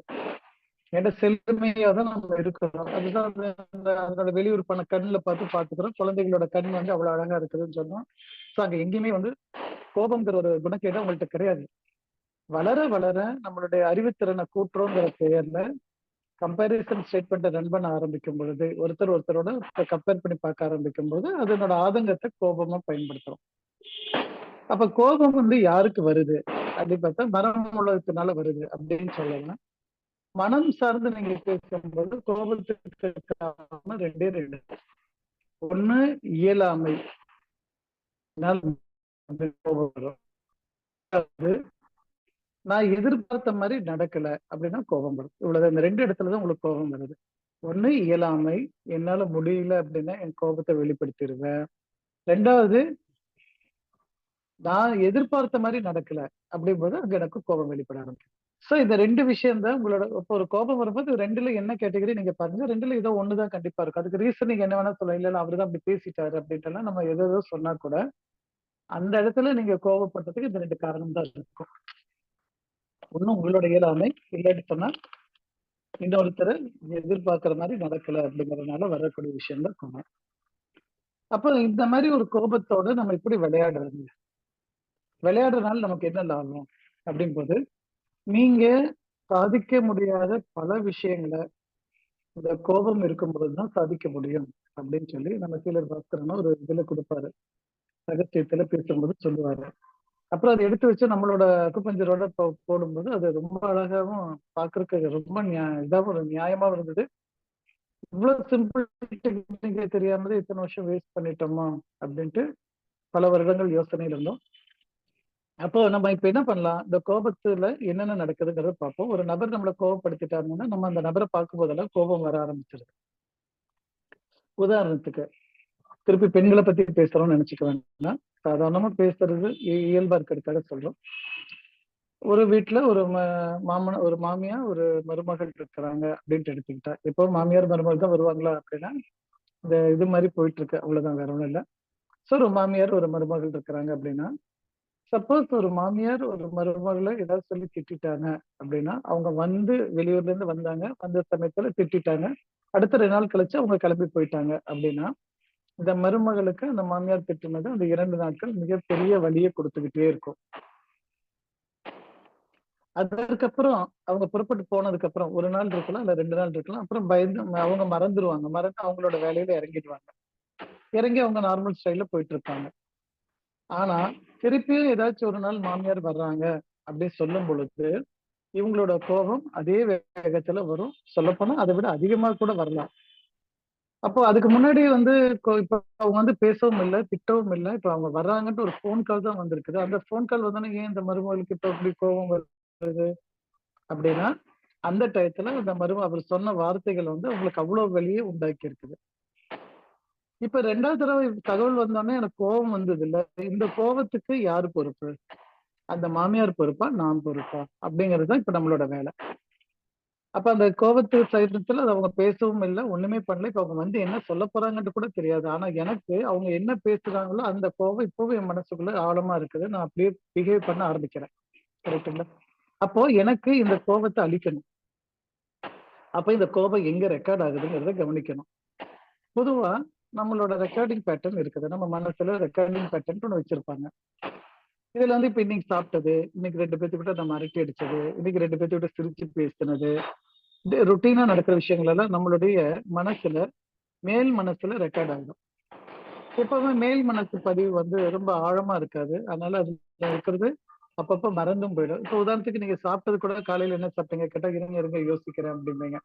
ஏன்னா சாப்பிட்டது ஒரு சாதாரண விஷயமா நமக்கு போயிடுச்சுனால அதை பத்தி நம்ம அதிகமா யோசிக்கல. ஓகே, அப்போ வந்து ஒரு விஷயத்துல நீங்க ஆழமா உள்ள போனா மட்டும்தான் ரெக்கார்டிங் ஸ்ட்ராங்கா இருக்கும், இல்லாட்டினா ரெக்கார்டிங் ரொம்ப வீக்கா இருக்கும். ஓகே, ஆனா இந்த கோபப்படும் போது நம்மளோட ரெக்கார்டிங் வந்து ரொம்ப பவர்ஃபுல்லா இருக்குது. அதனால ரொம்ப ஆழமா போய் ரெக்கார்ட், அதாவது டீப் மெடிடேஷன் பண்ணனா உங்களுக்கு என்ன பவர் கிடைக்குமோ அந்த பவர் வந்து இந்த கோபத்துல நமக்கு கிடைக்குது. அதாவது டீப் மெடிடேஷன் பண்ணனா நீங்க எந்த இடத்துக்கு போகணும்னு நினைக்கிறீங்களோ அத ஒரு மொமெண்ட் கோபப்படுறதுல நீங்க போயிடலாம். மெடிடேஷன்ல 1.5 மணி நேரம் உட்காருங்க, 1 மணி நேரம் உட்காருங்க, ஆனா இங்க கோவப்பட்ட அந்த ஒரு வினாடிக்குள்ள நீங்க அந்த ரொம்ப டீப் மெமரி பார்ட்டுக்குள்ள போயிடலாம். இப்போ இந்த மாமியார் மருமகள் 2 பேரும், மாமியார் பேசிட்டாங்க, இந்த மருமகள் அதை வாங்கிட்டா, அவனால எதிர்த்து பேச முடியல, ஆனா கோபம் வந்துருச்சு. இப்போ அந்த மாமியார் பேசின எல்லா வார்த்தைகளுமே இந்த மருமகள் தன்னுடைய ஆள் மனசுல கொண்டு போய் பதிவு பண்ணிடுறாங்க. இந்த ஆள் மனசுக்குள்ள போறதுக்குதான் நம்ம என்னென்னமோ தகுதித்தம் வேலையெல்லாம் பண்றோம். ஆனா இப்ப என்னாச்சு, அந்த மாமியாருங்கிற ஒரு நபர் வந்து சொன்ன ஒரு விஷயத்தினால இந்த ஆள் மனசுக்குள்ள போயாச்சு. போய் இப்ப என்ன பண்ண எல்லாத்தையும் பதிவு பண்ணியாச்சு. இப்ப பதிவு பண்ணி முடிச்சாச்சு. இப்ப நான் திருப்பி அவங்க கிளம்பி போனதுக்கு அப்புறம் திருப்பி நான் அவங்கள பத்தி நினைக்கும் பொழுது என்னோட ரெக்கார்டு ரிட்ரைவ் பண்றது எந்த இடத்துல போய் ரிட்ரைவ் பண்ணுது, ஆள் மனசுல போய் ரிட்ரைவ் ஆகுது. சோ திருப்பியும் நான் அந்த இடத்துக்கு போறேன் வித்தவுட் எனி இது ப்ரொசீஜர். அந்த டீப் மெடிடேஷன் ப்ரொசீஜர், பயிற்சி பண்றது, மூச்சு பயிற்சி பண்றது, இப்படி எதுவுமே நான் பண்ணாம வித்தின் நோ டைம்ல போன் வந்தது, அவங்க வர்றாங்க சொன்னோன்னே என்னோட மனம் உள்ளுக்குள்ள போயிடுச்சு. உள்ளுக்குள்ள போறது பெரிய விஷயம், போயிட்டோம். ஆனா இப்ப நம்ம என்ன தவறு பண்றோம் அப்படின்னு பார்த்தா, இப்பதான் விளையாட ஆரம்பிக்கணும். நம்ம என்ன தவறு பண்றோம்னு சொன்னா, நம்ம அந்த இடத்துல மீண்டும் ஒரு பதிவை ரெக்கார்டு திருப்பி ஒரு பதிவை போட்டு வைக்கிறோம். ரெக்கார்டை திருப்பி போடுறோம். என்ன ரெக்கார்டு போடுறோம்? அவங்க என்னென்னலாம் பேசுறாங்களோ அந்த ரெக்கார்டை மீண்டும் அதே இடத்துல போட்டு வைக்கிறோம். அந்த இடம் தான் ரொம்ப முக்கியமான இடம், ரொம்ப நல்லா போக முடியாத இடம். அவ்வளவு போக முடியாத இடத்துக்கு நீங்க போயிட்டு பதிவு என்ன போடுறீங்கன்னா சம்பந்தம் இல்லாம தேவையில்லாத பதிவுகளா போட்டு வச்சிடறோம். அவங்க இப்படி பேசிட்டாங்க, இது எனக்கு இப்படி காயப்படுத்திருச்சு, அது இப்படி காயப்படுத்திருச்சு சொல்லி நம்ம பதிவுகளை மீண்டும் மீண்டும் போடும் பொழுது அந்த ரெக்கார்டோட டெப்த் அதிகமாகி பாறையில செதுக்கின மாதிரி நம்ம மாட்டிக்கிறோம். அப்ப என்ன ஆகுது, திருப்பி அவங்கள பத்தி யாராச்சும் பேசினாலோ அல்லது அவங்க யாராச்சும் நேரடியா நம்ம கிட்ட பேசினாலோ நமக்கு உடனே வந்து கோபம் பிச்சுக்கிட்டு வர ஆரம்பிச்சிடும். இப்போ இதுக்குள்ள எப்படி இதை மாத்துறது அப்படின்னா ரொம்ப சிம்பிளான ஒரு மெத்தட் சொல்றாரு. அதுதான் என்னன்னா, அந்த நேரத்துல ஒரு நல்ல பதிவை நீங்க போட்டு வச்சுக்கோங்க. அவ்வளவுதான் வேலை. கோபப்படுங்க, வேண்டாம் சொல்லல. அந்த கோபம் உங்கள்கிட்ட இருக்கும்போது அந்த நேரத்துல உங்களுக்கு தேவையானது ஒண்ணு வேணும் இல்லையா? அந்த தேவையானது உதாரணத்துக்கு என்னோட கணவர் என்ன சிரிச்சு பேசிட்டு இருக்கணும் அப்படிங்கிறது உங்க தேவை அப்படின்னா அதை பதிவு பண்ணுங்க. அதான உங்களுக்கு வேணும். ஆனா எப்ப உங்களுக்கு அதை எழுத முடியும்? நார்மலா போய் கேட்டுட்டு இருக்கிறதெல்லாம் மேல் மனசுல கேட்கறீங்க. சோ மறந்து போயிடும். மேல் மனசுல இன்னைக்கு சாப்பிட்டது என்ன அப்படிங்கிற கேள்வி மாதிரி மறந்து போயிடும். பட் இதே மாமியார் பேசுனது ஆழப்பதிவுல இருக்கிறதுனால அவங்கள பத்தி நினைக்கும் போது அந்த பதிவு மேல் நோக்கி வருது. ஆனா நீங்க கீழே போய் மேல் நோக்கி வந்துருக்கு. அப்ப கீழே இடம் காலியா இருக்கு இல்லையா? அது மேல் நோக்கி வருது, கீழே இடம் காலி ஆயிடுது. உனக்கு காலியாகிற இடத்துல என்ன பண்ணணும்? விளையாட்டுத்தனமா என்ன வச்சிருக்கோ அதை பதிவு பண்ணிடுங்க. நமக்கு தேவைகள் தான் இருக்குது, நிறைய சொல்லுவோம்ல, வீடு கட்டணும், கார் வாங்கணும், பல குழந்தைகளை படிக்க வைக்கணும், குழந்தைகளுக்கு திருமணம் ஆகணும், அப்படி எதோ இருக்குது. சோ என்னென்ன பதிவு உங்களுக்கு தோணுதோ அந்த பதிவை பதிவு பண்ணுங்க. ஆனா பதிவு பண்ணும்போது ரொம்ப ரொம்ப கேர்ஃபுல்லா பதிவு பண்ணணும். என்ன அப்படின்னா, முழுக்க முழுக்க நீங்க எழுதக்கூடிய வார்த்தைகள் பாசிட்டிவா இருக்கா அப்படின்னு பார்த்துக்கோங்க. நேர்மறை எண்ணங்களாக இருப்பதாக பார்த்துக்கோங்க. சில வார்த்தைகள் நம்ம பழக்கத்திலேயோ பேசியோ நெகட்டிவா பேசி பழகிட்டோம். அதனால நமக்கு அது நெகட்டிவான வார்த்தை கூட நமக்கு தெரியாது. யாரை பார்த்தாலும் பயப்படாத அப்படி சொல்றது வந்து நல்ல வார்த்தையா அப்படின்னு யோசிச்சு பார்த்தீங்கன்னா தவறான வார்த்தை தானே. தைரியமா இருன்னு சொல்றது நல்ல வார்த்தை, பயப்படாதுன்னு சொல்றது நல்ல வார்த்தையானா கிடையாது. அப்போ இந்த மாதிரி நம்ம லைஃப் ஸ்டைல்ல பிராக்டிக்கலா நம்ம பேசுற வார்த்தைகள்ல தவறுகள் நிறைய இருக்குது. அந்த தவறுகள் மட்டும் இல்லாத வார்த்தைகளா முன்னாடியே பிளே கிரவுண்டுக்கு போறதுக்கு முன்னாடி எப்படி நீங்க வந்து வார்ம் அப் பண்ணிட்டு பிளே கிரவுண்டுக்குள்ள போறீங்களோ அதே மாதிரி நல்லா இருக்கும்போது இந்த வார்த்தைகளை நீங்க நோட் பண்ணி வச்சுக்கணும். எனக்கு இது தேவை, எனக்கு இது தேவை அப்படின்ட்டு நீங்க பாசிட்டிவா இருக்கிற மாதிரி அந்த வார்த்தைகளை பார்த்து வச்சுட்டு கோபம் வரும் பொழுது அல்லது அந்த நபர் உங்களால காயப்படுத்தப்பட்ட உங்களுக்கு காயப்படுத்தின நபரை பத்தி நீங்க நினைக்கும் பொழுது வருது அப்படின்னா உடனே ஒரு நல்ல பதிவை போட்டு வச்சு உள்ள உட்காந்துக்கோங்க. அவ்வளவுதான். இந்த பதிவு என்ன பண்ணும் அப்படின்னா ஆழ்நிலை பதிவு அப்படிங்கிறது வந்து என்னன்னா, இப்ப நம்ம பிரபஞ்சத்தை பத்தி எல்லாம் நிறைய பேசுவோம். நம்ம பூமி, அப்புறம் ஒரு நிறைய பிளானட்ஸ் இருக்கு. பிளானட்ஸை தாண்டனோட மில்கி வே இருக்கு. மில்கி வே தாண்டி போயிட்டே இருந்தா அது ஒரு பெரிய ஸ்பேஸ் இருக்கு. அப்புறம் வந்து கருவளையம் இருக்கு அப்படின்னு நிறைய சொல்றோம். இது எல்லாத்தையும் சேர்த்துதான் பிரபஞ்சம் சொல்றாங்க. அப்ப நம்ம வந்து ஒரு மினி பிரபஞ்சமா அப்படி சொன்னா ஆமா நம்மளும் மினி பிரபஞ்சம் அப்படிங்கறத சித்தர்கள் சொல்றாங்க. அண்டத்தில் இருக்கிறதா பிண்டத்தில் இருக்கு அப்படின்னா. அப்ப அண்டம்னா ஒரு வானளாவிய பரப்பு. அந்த பரப்புல இருக்கிற எல்லா விஷயமும் உடம்புக்குள்ள இருக்குது அப்படின்னு சொல்லும் போது அதனோட சைஸ் மட்டும் தான் கம்மியா இருக்குது. அப்போ நீங்க ஒரு நல்ல பிரேயர் பண்ணி ஒரு விஷயத்த சாதிக்கக்கூடிய விஷயத்த கோபப்படும் பொழுது இதே பிரேயர் மாதிரி மாறி அண்டத்துல பதிவாகுது. உங்க உடம்புல எங்க பதிவாதோ அதே ப்ரோரேட்டால அதே சைஸுக்கு அந்த அண்டத்துல பதிவாகுது. அண்டத்துல பதிவாகும்போது அண்டத்துல இருந்து வரக்கூடிய வார்த்தைகள் எப்பொழுதுமே ஒரே ஒரு வார்த்தை தான், அப்படியே ஆகட்டும் அப்படின்னு சொல்ற வார்த்தை. அப்ப நீங்க ஒரு வார்த்தை போட்டீங்க, அந்த வார்த்தை இப்ப கேட்கறீங்க, தேவைகளை அந்த இடத்துல ரெக்கார்ட் பண்ணிட்டீங்க. ரெக்கார்ட் பண்ணோம்னா அது அண்டத்துல பதிவாதுன்னு சொல்றோம். அப்படி பதிவாகும் பொழுது அப்படியே ஆகட்டும் சொல்லுது. அப்போ நீங்க கேட்கக்கூடிய விஷயங்கள் உங்களை நோக்கி வருவதற்கான காலத்தவணை குறைவான நேரத்திலேயே கிடைச்சிடும். ரொம்ப நாள் ட்ரை பண்ணி வாங்குறத குறைவான நேரத்துல வாங்கிக்கலாம். அப்ப இந்த கோபத்தை வந்து நீங்க அடக்கவோ கட்டுப்படுத்தவோ முயற்சி பண்ண வேண்டாம். முடிஞ்ச அளவுக்கு பயன்படுத்த பார்த்துக்கோங்க. விளையாடுறதுக்கு எடுத்துக்கோங்க. எவ்வளவுக்கு எவ்வளவு நீங்க அது கூட பழகுறீங்களோ விளையாடுறீங்களோ அப்படி வரும் பொழுது ஒரு கட்டத்துல உங்களுக்கு சுட்டு போட்டாலும் கோபம் வரவே வராது. ஏன்னா உங்களோட தேவைகள் பூர்த்தி ஆயிடுச்சு இல்லையா? அப்புறம் நீங்க எதுக்கு கோவப்பட போறீங்க? யாராச்சும் உங்களை ஹர்ட் பண்ற மாதிரி நினைச்சீங்கன்னா நீங்க அவரை பார்த்துட்டு அவ மனுஷனுக்கு என்ன பிரச்சனை அவர் பாட்டு கத்திட்டு இருக்காருன்னு தான் தோணுமே தவிர உங்களோட ரெக்கார்டுக்குள்ள போகவே போகாது. இது ஹீலரோட சைடு. சரி, எனக்கு கோபம் வருது, நான் யார்கிட்டயாச்சும் காமிக்கணும் இல்ல, அதுக்கு நான் பண்ணலாமா பண்ணக்கூடாதா? அப்படின்னா முடிஞ்ச அளவுக்கு உங்க கோபத்தை காமிச்சிருங்க, காமிக்காம இருக்காதீங்க. காமிக்காம இருந்தீங்கன்னா டெஃபினட்டா உங்களுடைய வலது சைடு பாதிப்புக்குள்ளாகும். வலது சைடு பாதிப்புக்குள்ளாகும். பெண்களாக இருந்தாலும் சரி, ஆண்களாக இருந்தாலும் சரி. பொதுவாக அந்த பேரலைஸ் ஆகுறதெல்லாம் அந்த கேட்டகரியில இருப்பாங்க. நம்ம கவுன்சிலிங் கொடுக்கும்போது நீங்க பாத்தீங்கன்னா அவங்களோட ரெக்கார்ட் எல்லாம் எடுத்தீங்கன்னா அழுத்தத்துல இருக்கிறது நல்லா தெரியும். ஓகே. அப்ப இந்த இடத்துல நம்ம வந்து கவனிக்க வேண்டியது என்னன்னா, கோபத்தையும் நான் காமிச்சும் ஆகணும். என் மனசுல கோபம் யாராச்சும் பண்ணிட்டாங்கன்னா நான் அதுக்காக முன்னுட்டு பேசாம வந்துட முடியுமா? அடுத்தவங்க என்ன பண்ணாங்க, எனக்கு காயமாச்சு, நான் எழுதுனதை மாத்தி எழுதிட்டேன். இப்ப எனக்கு கோபம் வருது, நான் என்ன பண்றது அப்படின்றது. இதுக்குதான் நீங்க ஒரு நல்ல பார்ட்னரை கண்டுபிடிக்கணும். நல்ல பார்ட்னர்னா நல்ல பேர். அது மேபி உங்களோட ஃபேமிலி பார்ட்னரா இருக்கலாம், அல்லது உங்க ஃப்ரெண்டா இருக்கலாம், அல்லது உங்க வீட்டு குழந்தையா இருக்கலாம். யாருகிட்ட நல்ல புரிதல் இருக்கோ அந்த புரிதல் இருக்கிற நபரை நீங்க கண்டுபிடிக்கணும். அது வேற வழி இல்லை, கண்டுபிடிச்சுதான் ஆகணும். அந்த நபரா இருந்தா, இப்ப உதாரணத்துக்கு ஒரு கணவன் மனைவி ரொம்ப மியூச்சுவல் அண்டர்ஸ்டாண்டிங்ல இருக்கிறாங்க அப்படின்னா, அந்த கணவன் மனைவி கிட்ட எப்போ சிரிச்சு பேசிட்டு இருக்காரோ, எப்போ சந்தோஷமா பேசிட்டு இருக்காரோ, அந்த டயத்துல அந்த கணவர் வந்து மனைவிட்டு என்ன சொல்லலாம், இங்க பாருமா, எனக்கு கோபம் வந்தா நான் உங்ககிட்ட மட்டும்தான் காமிப்பேன். ஏன் உங்ககிட்ட மட்டும் காமிக்கிற அப்படின்னா, நீ மட்டும்தான் என்ன புரிஞ்சுக்க முடியும். அதனால அந்த புரிதலோட நான் உங்ககிட்ட சொல்றேன். கோபம் வரும்போது நான் உங்ககிட்ட காமிப்பேன். அந்த கோபத்தை நீ எக்காரணத்தை கொண்டும் உன் மனசுக்குள்ள கொண்டு போயிடாத. கோபத்துல என்ன ப்ராப்ளம்னா, சொல்லக்கூடிய வார்த்தைகள் வந்து கொஞ்சம் கனமா இருக்கும். இதுதான் பிரச்சனை. கோபத்துல அடிக்க மாட்டாங்க, திட்டுதல் மட்டும் கொஞ்சம் பெருசா இருக்கும் போது அந்த திட்டக்கூடிய வார்த்தைகள் தான் நமக்கு பெரிய காயத்தை உண்டாக்கிறோம். அப்ப அந்த டயத்துல சொல்லக்கூடிய வார்த்தைகளை கண்டுபிடிக்கிறோம் வைங்களேன். நான் இப்படி சொன்னாரு, என்ன பார்த்து ஏன் அந்த கேள்வி கேட்டா அப்படிங்கிற மாதிரி அந்த வார்த்தை ஏன் உபயோகிச்சீங்க அப்படின்னு சொல்லும் போது அது பிரச்சனை வந்து முடிவில்லாத பிரச்சனையா மாறிடுது. அப்ப நம்ம சிரிச்சு பேசிட்டு இருக்கிறோம். அப்ப வந்து கோபத்துல நான் இப்படி பேசுறேன்னு சொல்லி ஒரு புரிதல் அவங்களுக்கு ஏற்படுத்திட்டீங்கன்னு சொன்னா, நான் கோபத்துல கத்துறேன் அப்படின்னு சொல்லும்போது அவங்க என்ன சொல்லுவாங்க, இந்த டயத்துல இந்த மனுஷன் சொல்ற வார்த்தையை நான் காது கொடுத்து கேட்க கூடாது, அவ்வளவுதான் அவர் சொல்லியிருக்காருன்னு சொல்லிட்டு அந்த அண்டர்ஸ்டாண்டிங்கோட பேச விட்டுருவாங்க. இது அதே மாதிரி ஒய்ஃப் கோவப்படும் போது அவங்களும் சொல்லி வச்சிடலாம். பாருங்கம்மா, நான் கோவப்படும்போது கத்துவேன். ஈவன் உங்க ஃபேமிலி மெம்பரை பார்த்து கூட கத்தலாம்.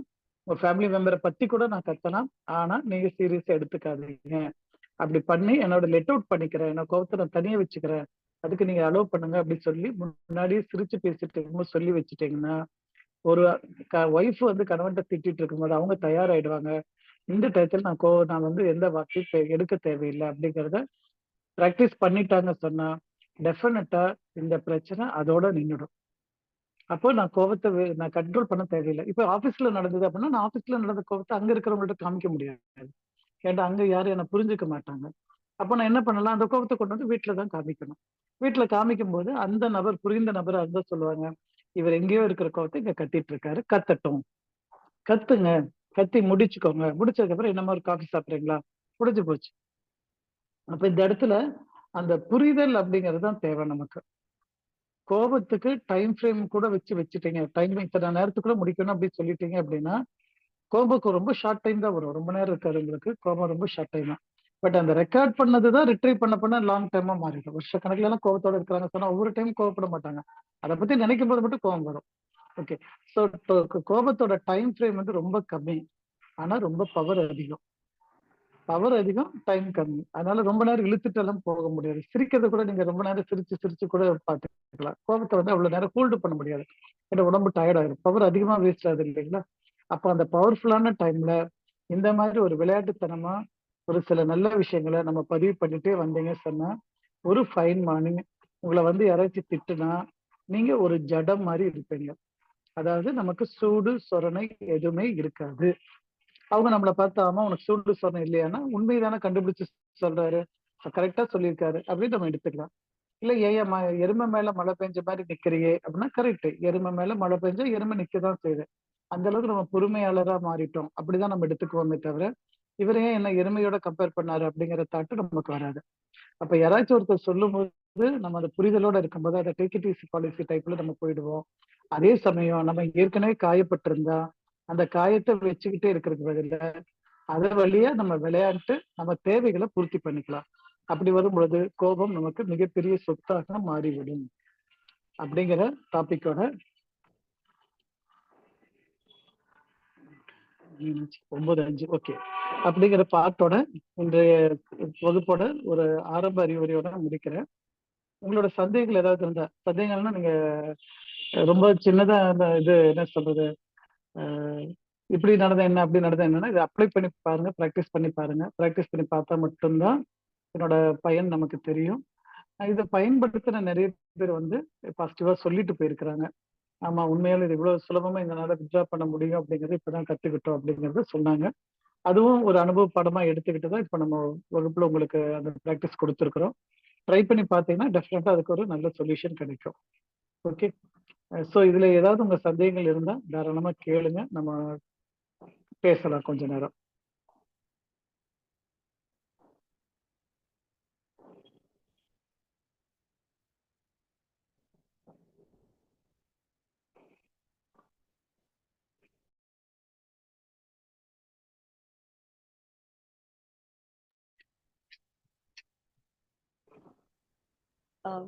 வணக்கம் சார். நான் தனலட்சுமி பேசுறேன் சார். எனக்கு ஒரு டவுட்.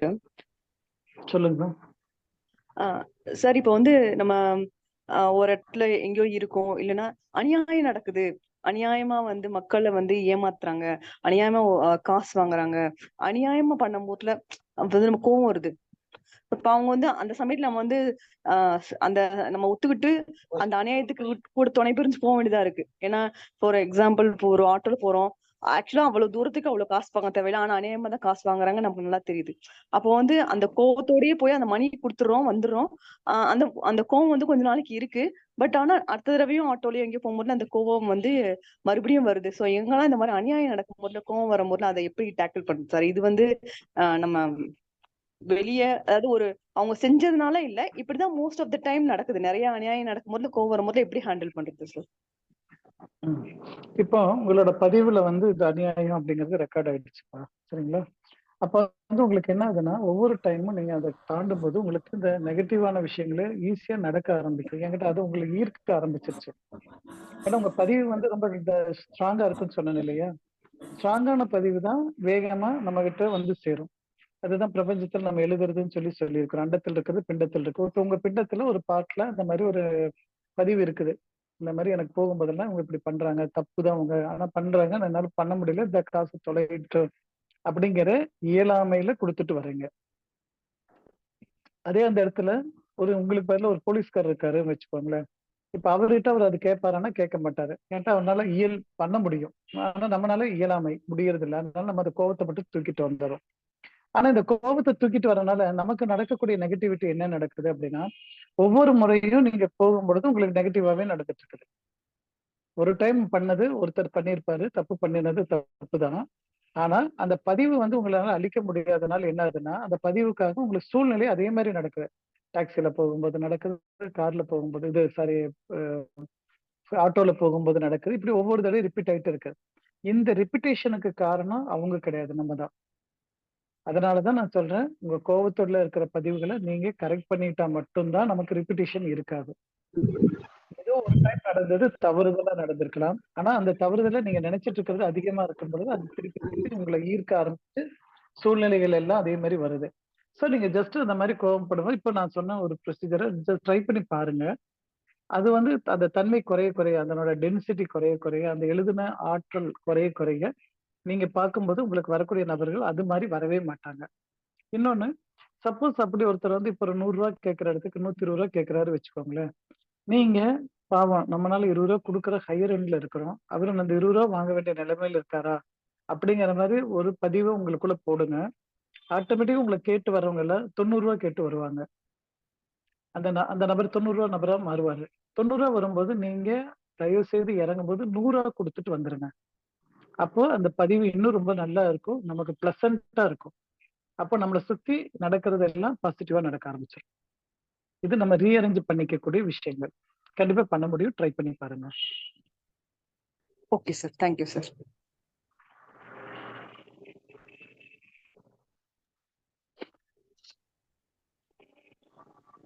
வேற யாராவது கொஸ்டின்ஸ் இருந்தா ஹேண்ட் ரைஸ் பண்ணலாங்க. சார் மணிகண்டன் பேசுறேன் சார், சென்னையில இருந்து. சொல்லுங்க மணிகண்டன், உங்க டவுட் சரி சார், இப்ப கோவம் இருக்கிற இடத்துலதான் குணம் இருக்கு அப்படின்னு சொல்லுவாங்க. அது வந்து பழமொழி இல்ல, எல்லாரோட லைஃப்லயும் நடந்துகிட்டு தான் இருக்கு. என்னோட டவுட் வந்து என்னன்னாக்கா சார், இப்போ வந்து லேட்டஸ்டா வந்து ஒரு ஒரு இன்டர்வியூ வந்து நான் பார்த்தேன் சார். அந்த இன்டர்வியூல வந்து அவங்க வந்து கேள்வி கேட்கறாங்க, உன்னோட பிளஸ் என்ன மைனஸ் என்னன்னு கேட்கறாங்க. அப்போ வந்து அவனுடைய பிளஸ் எல்லாம் சொல்லிட்டு வரான். மைனஸ் அப்படின்னு சொல்லும்போது அவன் என்ன சொல்றான்னா, எனக்கு கோபம் வரும்போது நான் நிறைய சாப்பிடுவேன், அப்நார்மலா சாப்பிடுவேன் அப்படின்னு ஒரு சின்ன இது மட்டும் சொல்றேன் சார். ஸோ எனக்கு அதுல ஒரு டவுட் சார், ஏன் வந்து கோபம் வந்து அதிகமா இருக்கும்போது, ஸ்ட்ரெஸ்ஃபுல்லா இருக்கும்போது அதிகமா அவங்களுக்கு வந்து பசி உணர்வு வருது அப்படிங்கறதுதான் சார் என்னோட. ஓகே, பரவாயில்ல. இது ஒவ்வொருத்தருக்கும் எல்லாத்துக்கும் இந்த கோபம் வரும்போது பசி உணர்வு வருமானா கண்டிப்பா கிடையாது. ரொம்ப கொஞ்சம் பேர் தான் அப்படி சொல்றாங்க. காரணம் அதுதான், திருப்பி சொன்னா அது ஒரு சக்தி விரயமான ப்ராசஸ். கோபம் அப்படிங்கிற பவர்ஃபுல்லான ஒரு விஷயம். உங்க உடல்ல வந்து சக்தி வெளியேற்ற நடக்குது, பதிவு உள்நோக்கி நடக்குது. அப்ப அந்த சக்தி விரயத்தை காம்பன்சேட் பண்றதுக்காக நீங்க சாப்பிட வேண்டி வருது, அவ்வளவுதான். சோ உங்கள்ட்ட வந்து ஸ்டாக் இல்லாத கோபமா இருக்கிறாங்க அப்படின்னா உடனே சாப்பிட்டாதான் சரியாக முடியும். ஏற்கனவே உங்க பொட்டன்ஷியல், அதாவது உங்களோட உடம்புல கிளைக்கோஜன் போதுமான அளவுக்கு இருந்துச்சு அப்படின்னா டெஃபினட்டா பசி எடுக்காது, நீங்க சாப்பிட மாட்டீங்க. ஆனா கிளைக்கோஜனை இப்பவோ அப்பவோன்ட்டு ஆடிட்டு இருக்கிற உடம்பா இருந்துச்சு சொன்னா கண்டிப்பா சாப்பிட்டே ஆகணும். அவங்க அவ்வளவு காலி ஆயிடும். சோ உடம்பு சூடாயிடும், வெப்ப சக்தி அதிகமாயிடுது. சோ வெப்ப சக்தி வரும்போது என்ன ஆகும், எவ்வளவு உணவு சாப்பிட்டாலும் சாப்பிட்ட மாதிரி இருக்காது, எல்லாத்தையும் எரிச்சுக்கிட்டே இருக்கும். அப்ப சாப்பிட்டது திருப்தி அடையாது. அள்ளி அள்ளி சாப்பிடுவாங்க, அவ்வளவுதான். Okay okay sir, okay sir, okay sir, thank you sir. ஓகேம்மா. சுப்பிரமணி சார், நீங்க பேசலாங்க.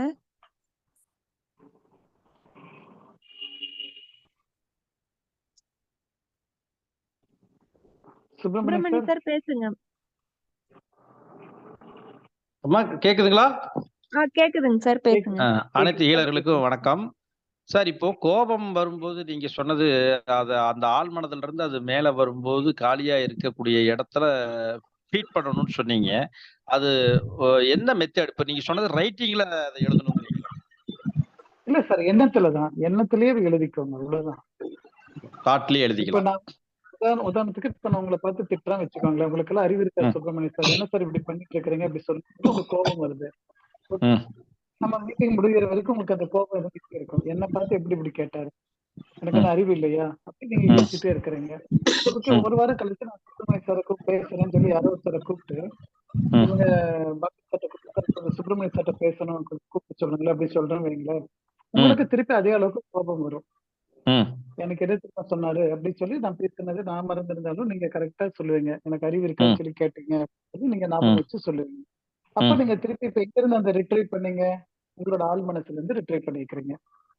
எங்க பதிவு பண்ணி வச்சிருந்தீங்களோ அந்த இடத்துல இருந்து நீங்க எடுத்திருக்கீங்க. இப்போ இப்ப அந்த இடத்துல எடுக்கிறதுனால என்னன்னா, எடுக்கலாம் தாராளமா, அது வெளியே வருவது வெளியேதான் வரும். அப்படி வெளியே வரும்போது நீங்க அந்த இடத்துல நின்னுதான் வெளியே வருது. அதாவது உங்க மனசுல அந்த ஆள் மனசு படிக்கட்டுல இருந்து நீங்க 10வது படிக்கட்டோ 20வது படிக்கட்டுல இருந்தீங்கன்னா 20வது படிக்கட்டுக்குள்ள போயிட்டீங்க, போய் அந்த இன்ஃபர்மேஷன் எடுத்துட்டு வந்துட்டீங்க. அப்ப 20வது படிக்கட்டுல ஏதாச்சும் விதைச்சிட்டு வரலாம் இல்லையா, இடம் காலியாது இல்லையா. அப்ப 20வது படிக்கட்டுல நீங்க நினைக்கலாம், இன்றைய நாள் எனக்கு மிகவும் பொன்னான நாளாக இருக்கலாம், இன்றைய நாள் நிறைய பணம் சம்பாதிக்கலாம், இன்றைய நாள் நான் பாக்குற நபர்கள் சந்தோஷமா இருக்கிற மாதிரி இருக்கும், இன்றைய நாள் என்னோட உடல்ல இருக்க இந்த நோயோட தன்மை குறைஞ்சு ஆரோக்கியம் வரணும் அப்படின்ட்டு எதையும் ஒண்ணு பதிவு பண்ணுங்க. அப்படி பதிவு பண்ணிட்டீங்க, பக்காவா பதிவாயிடுச்சுன்னா இப்ப அந்த இடத்துல ரெக்கார்டு கிடையாது, 20வது படிக்கட்டுல ஒண்ணுமே கிடையாது. ஓகே, இப்போ அது படிக்கட்டுல இருக்கா இல்லையான்னு எப்படி செக் பண்ணலாம்? நான் திருப்பி உங்களை பாலாஜி சார்ட்ட சொல்லி சார் கொஞ்சம் பேச சொல்லுங்கன்னு சொன்னா நீங்க என்ன சாதாரணமா கூப்பிடுவீங்களே தவிர உங்களுக்கு அந்த பதிவு இல்லைன்னு சொன்னா உங்களுக்கு அந்த கோபம் வராது. அவ்வளவுதான், முடிஞ்சு போச்சு. அப்ப நீங்க சொல்றதுங்க ஐயா, இப்போ நம்ம ஒரு பதிவு நல்ல பதிவு போட்டுடுறோம், இந்த தவறான கோபப்பட்ட பதிவு வெளியே வந்துருதுங்கிறீங்க, திரும்ப அந்த பதிவு உள்ள இருக்காதா? நல்ல பதிவும் அந்த கெட்ட பதிவும் 2 உள்ள இருக்காதுங்களா? நீங்க அதுதான் நீங்க ட்ரை பண்ணி பாருங்க, கண்டிப்பா பிராக்டிகலா பார்க்கணும். சொல்லும்போது உங்களுக்கு அந்த கோபம் வராது. ரெடியூஸ் ஆயிடும். சரி சரி. அப்புறம் ஐயா, இப்போ நீங்க சொல்றது அடுத்த தடவை ஏதோ ஒரு சூழ்நிலையில சந்தர்ப்பத்துல அந்த கோபம் வெளியே வரும்போது இந்த பதிவு நல்ல பதிவு போட சொல்றீங்க. பட் ஒரு கோபப்படும் போதே, முதல் முறையா படும்போதே அதனுடைய இம்பாக்ட் அதிகமா இருக்கு. அந்த ஸ்பான்டேனியஸா நாம வந்து அத வராம, அதனுடைய விளைவுகள் வராம இருக்கிறதுக்கு தடுக்க முடியுங்களா? சார் அதுக்குதான் சொன்னேன், நீங்க இன்னொரு நல்ல பார்ட்னரை பிடிச்சி வச்சுக்கணும், அவங்கள்ட்ட மட்டும் உங்க கோபத்தை காமிங்கன்னு சொன்னேன். அதுக்குதான் அது சொல்யூஷன் கொடுக்குறோம் உங்களுக்கு. ப்ரிகாஷன் எடுத்துக்கணும்.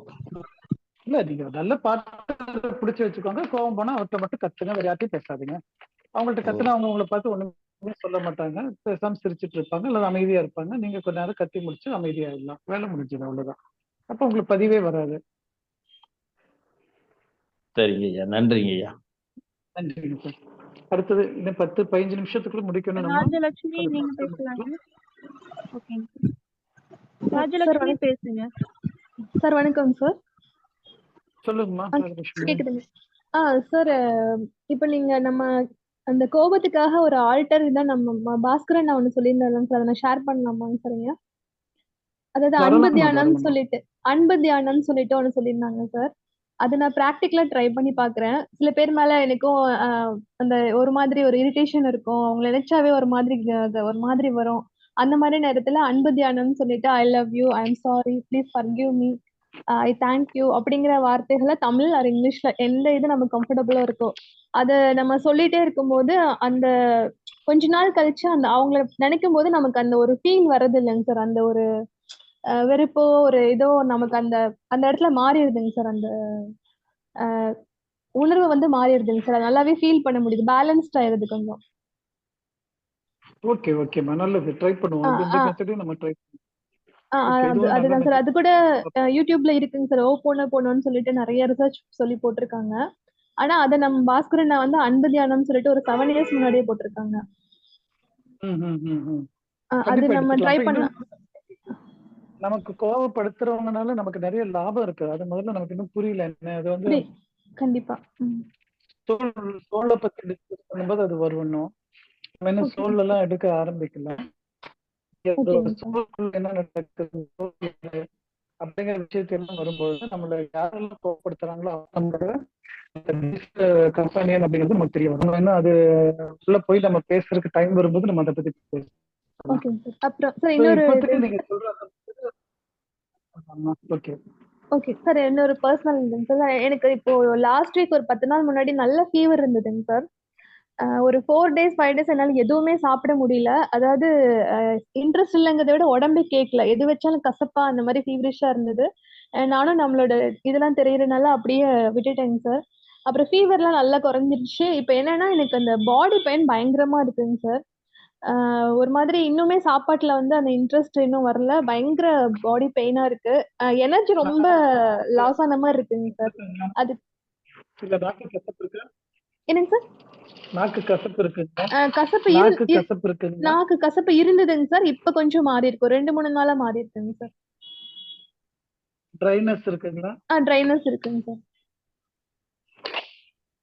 ட்ரைனஸ் இருக்கு இல்லைங்களா? ட்ரைனஸ் இருக்குன்னா P7 பாயிண்ட் அப்ளை பண்ணிக்கோங்க. P7 பாயிண்ட் அப்ளை பண்ணிடுங்க.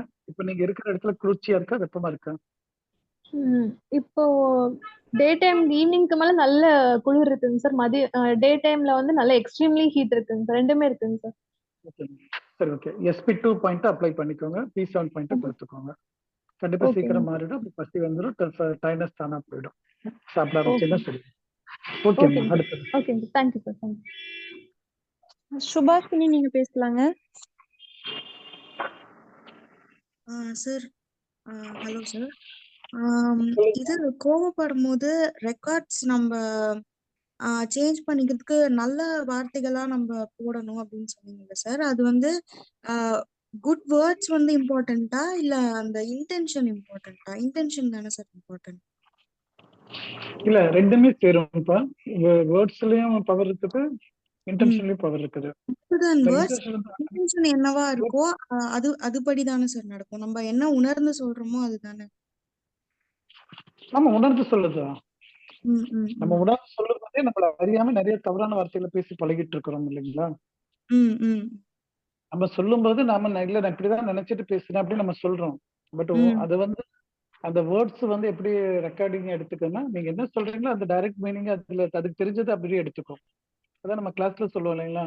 ஒருத்தர் வந்து வாழ்நாள் முழுக்க பக்கத்துல பணம் நிறைஞ்சு இருக்கணும், ஏசி ரூம்லயே இருக்கணும் அப்படின்ட்டு ஆசைப்பட்டாருன்னு சொல்லும் போது கடவுள் என்ன கொடுத்தாருன்னா, அவர் வந்து ஏடிஎம் செக்யூரிட்டி மேனா போட்டு விட்டாரு அப்படின்னு சொல்லுவோம் நம்ம கிளாஸ்ல.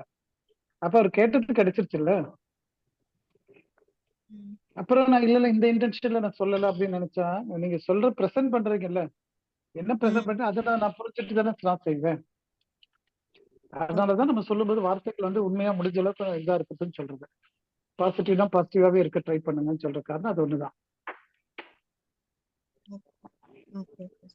ஸோ இது பியூர்லி ப்ராக்டிஸ் தான், ஒன்றும் பெருசா இல்லை. 1 or 2 டைம் ட்ரை பண்ணிட்டீங்கன்னா ஈஸியா வெளியே வந்துடலாம். நல்லா இருக்கும். சரி, ஓகேம்மா. பிரின்ஸ் சென்னை, நீங்க பேசலாங்க. சார் வணக்கம், பிரின்ஸ் பேசுறேன் அம்பத்தூர்ல இருந்து. மகேஷ் சார் சொல்லுங்க சார். வணக்கம் சார், எல்லா இயலருக்கும் வணக்கம் சார். நீங்க அப்படியே ஆகட்டும்னு சொன்ன ஒரு வார்த்தை சொன்னீங்க இல்லையா? ஆமாங்க சார். அது ரொம்ப உண்மையான நல்ல வார்த்தை சார். அதை நான் டெய்லி சொல்லிட்டே இருக்கிறேன். இப்போ என் மனைவி மீதோ இல்ல என்னுடைய பசங்க மேல எனக்கு கோபம் வந்துச்சுன்னா, அந்த கோபத்தை அடக்கிறதுக்கு நான் என்ன செய்வேன், இறைவன்கிட்ட ப்ரேயர் பண்றேன். எனக்கு வந்து சக்தி தாருங்க, ஞானமா பேச சக்தி தாருங்கன்னு சொன்னோன்னே அதுக்கப்புறம் நான் அந்த கோபத்தை கொஞ்சம் கண்ட்ரோல் ஆயிருக்கு. இது நான் அனுபவபூர்வமா நான் பார்த்துருக்கேன். நீங்க சொன்னது ரொம்ப நல்லது. ரெண்டாவது, பல்வேறு நோய்கள் ஒரு நோயா மாறி மாறி போனா கூட புது புது நோய் வந்துட்டு தான் இருக்குது மனிதனுக்கு. சுகர் போச்சுன்னா பிபி வரும், பிபி போச்சுன்னா கொலஸ்ட்ரால் வரும், ஏதாவது ஒரு நோய் வந்துட்டே இருக்கு. ஆனா எல்லா நோயும் கூடிய சீக்கிரத்துல முடிவுக்கு வரும் அப்படின்னு ஒரு நம்பிக்கையில கடவுள் மேல சார்ந்து இருக்கும் போது அதை கொஞ்சம் அப்படியே அட்ஜஸ்ட் ஆகுது. இதுதான் நான் உணர்ந்தேன். இல்ல கண்டிப்பா நல்ல மெத்தட் சார். ஆப்ஷன் நம்ம கொடுப்போம், யாருக்கு எது விருப்பமா இருந்தாலும் அவங்க எடுத்துக்கலாம். ஃபாலோ பண்ணுங்க சார். நன்றி sir. Okay, thank you sir.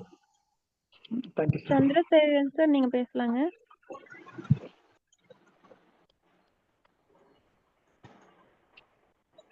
Chandrasekaran sir, நீங்க பேசுங்க.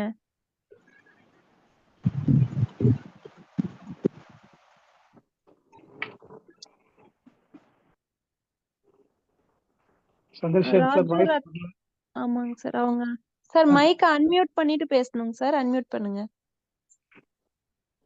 அடுத்த நபரையும் சொல்லி வச்சிருங்க. ராஜு ரத்னகுமார், நீங்க பேசுங்க.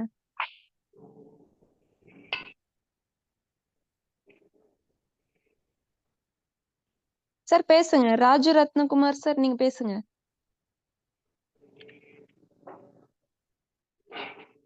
அவரோட ஸ்பீச் வரல நினைக்கிறேன்.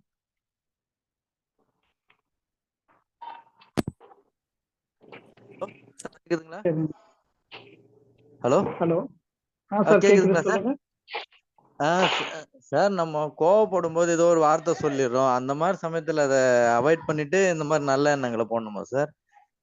இல்ல சார், நீங்க கோபப்படும் போது அப்படியே வார்த்தைகள் என்ன நினைக்கிறீங்களோ அப்படியே பேசுங்க. சரிங்களா? அது மாற்றம் பண்ணுங்க. இப்ப நாயை பேயை திட்டணுமா அப்படின்னா அந்த டயத்துல மாத்திக்க முடியுமானா அது என்ன, அது கொஞ்சம் அட்வான்ஸ் லெவல்ல போய் தான் நீங்க அப்படி பண்ண முடியும். இப்ப பண்ண முடியாது. சோ இப்ப நீங்க என்ன பண்ணலாம்னா தாராளமா நாயை பேயன்ட்டு திட்டுங்க. ஆனா திட்டுறது யாரை பார்த்து திட்டணும் நான் ஏற்கனவே சொல்லிட்டு அவங்கள மட்டும் நீங்க பயன்படுத்திக்கோங்க. அவங்கள்ட்ட மட்டும் உங்க கோபத்தை காமிச்சிட்டு விட்டுருங்க. ஓகே. திருப்பி அந்த நபர் அந்த இன்சிடென்ட் நடக்கும்போது உங்களுக்கு ஒரு கோபம் வரும், சம்பந்தமே இல்லாம வரும். அந்த இன்சிடென்ட் நடக்காம உங்களுக்கு கோபம் வந்துடும். சரிங்களா? அப்ப அதை பத்தி நினைக்கும் போது உங்களுக்கு வருது கோபம். அப்படி வருது வந்து உங்களுக்கு ரெக்கார்டிங்ல இருந்து ரிட்ரைவ் பண்றீங்கன்னு அர்த்தம். இப்போ நீங்க அந்த ரெக்கார்டான இடத்துக்கு நீங்க போனனால ஒரு நல்ல விஷயத்த பதிவு பண்ணிக்கோங்க. சரிங்க சார். சார், அப்புறம் ஒரு பர்சனல் கொஸ்டின் சார். இது ஃப்ரெண்டோட பையனுக்கு போன வாரம் போய் பார்த்தேன். பிரெயின் ஃபீவர் வந்துருக்கு சார். அது நம்ம லிவர் பாயிண்ட் தான் கொடுத்துட்டு வந்தேன். ஆனா மேக்சிமம் உங்களை அந்த மெடிக்கல் ட்ரீட்மெண்ட்டே பார்த்துக்க சொல்லலாமா? இல்ல, நீங்க எல்ஐக்கு பாயிண்ட் கொடுங்க. எல்ஐ அண்ட் எஸ்ஐக்கு கான்சென்ட்ரேட் பண்ணுங்க. எஸ்ஐயா சார்? எஸ்ஐ பார் எல்ஐ. ஏன்னா டிபி அட்டாக் ஆயிருக்கு மூளை காய்ச்சல்ல அப்படின்ட்டு ரொம்ப மெடிசன் எடுத்து போனதை வாரம் நான் போசல ஒரு சைடு எதுவுமே ஒர்க் ஆகல, ஒரு மாதிரி இருக்கு அப்படின்றாங்க. லெஃப்ட் சைடு அவங்க கூட உங்களுக்கு சப்போர்ட் பண்ணுவாங்கன்னா நீங்க தாராளமா எல்ஐ பாயிண்ட்ல இருந்து ஆரம்பிங்க. எல்ஐல இருந்து வரும்போது எல்லாமே சரியாகும் உங்களுக்கு. சரிங்க சார். எல்ஐனா லார்ஜ் இன்டெஸ்டைனா சார்? லார்ஜ் இன்டெஸ்டைன் ஆமா சார். LI SI. சரிங்க சார். ஆமா. Okay sir. Okay sir, thank you sir.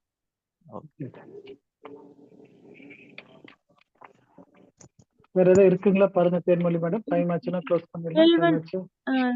இப்போ ஒருத்தங்க ஹேண்ட் ரைஸ் பண்ணிருக்காங்க சார். ரில்வன், நீங்க பேசலாங்க. சார், நான் சஃப்னா பேசுறேன் சார். சொல்லுங்கம்மா. கோயம்புத்தூர்ல இருந்து. சார் சொல்லுங்க இந்த சொல்லுங்க சொல்லுங்க. கோவம் குழந்தைங்கனால கோவம் வருது இல்லையா, அது எப்படி ஹேண்டில் பண்றது சார்? என்ன வயசுல இருக்கிறாங்க? ஒரு 7, 8. நீங்க 7 இயர்ஸ்ல என்ன இருந்தீங்க சொல்லுங்க. நீங்க கோவப்படாம இருந்தீங்களா? சார் நீங்க 7 இயர்ஸ் இருக்கும்போது நீங்க கோவப்படாம இருந்தீங்களா? இருக்கும் சார், சொல்லுங்க. கோவம் வரும் சார். அப்புறம் அதே தானே இப்ப நடக்குது. இல்ல சார், ஆமா, எப்படி உங்களுக்கு ஹேண்டில் வந்து பண்றது சார்? அதான் சொல்றேன். இல்ல அதான் சார், எப்படி உங்களுக்கு வந்து ஹேண்டில் தக்காளி பண்றது? ரத்தம், நம்ம அவங்களுக்கு எதுவும் வந்து வார்த்தையை உங்களுக்கு விட்டுற கூடாது இல்லையா கோவம். ஆமா கோவம்.